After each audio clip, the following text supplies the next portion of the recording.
Welcome to மாயா பஜார். இன்றைக்கு நான் பார்க்கும் ரெசிபி ப்ராக்கோலி எக் ஃப்ரை. கடாயில் 2 டீஸ்பூன் நல்லெண்ணெய், 2 டீஸ்பூன் தேங்காய் எண்ணெய் விட்டுருக்கேன். கடுகு மட்டும் 1/4 டீஸ்பூன் போட்டுக்கலாம். பச்சை மிளகாய் 2, பூண்டு 4 பல்லு பொடியாக நறுக்கியிருக்கேன். சின்ன வெங்காயம் 10. ப்ராக்கோலியை சின்ன சின்ன பீஸாக போட்டு கழுவியிருக்கேன், அதை போட்டுடலாம். 1 நிமிஷம் ஃப்ரை ஆகட்டும். சாம்பார் தூள் 1/2 டீஸ்பூன், பெப்பர் 1/2 டீஸ்பூன். இது க்ரீன் கலராகவே இருக்கிறதுனால மஞ்சத்தூள் நான் போடலை. 1/2 கப் தண்ணி ஊற்றுறேன். மூடி போட்டு மீடியம் ஃப்ளேமில் 5 மினிட்ஸ் வேகட்டும். ஒரு தடவை கிளறி விடுவோம்.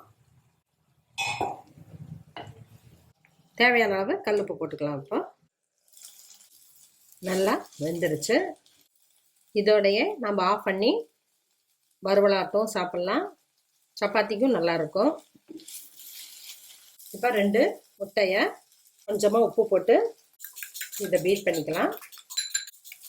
காயிலே பெப்பர் போட்டாச்சு, காயில் ஊற்றிடலாம். முட்டை வேண்டாம்னு நினைக்கிறவங்க பன்னீர் போட்டுக்கலாம், அதுவும் டேஸ்ட்டாக இருக்கும். கிளறி விடுவோம்.